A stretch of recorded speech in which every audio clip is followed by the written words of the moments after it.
Isang magandang araw po sa inyong lahat mga boss, at tara po samahan nyo na akong panoorin itong isa na namang panibagong video ibahagi ko sa inyo. At dito meron naman akong ginagawang aircon at ito yung Isuzu NPR, ayan po. At wala siyang lamig, visual inspection ko na at napansin ko ay walang freon yung loob ng system.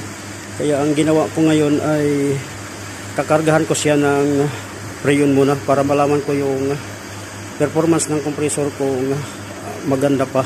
At bago ko naman siya kakargahan ng freon ay lagyan ko siya ng dye. So ayan, ito po yung dye injector ko at i-inject ko na yan.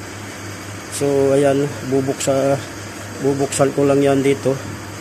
Ayan, at hihigupin na yan.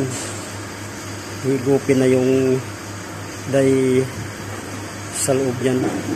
Ayan, unti-unti nang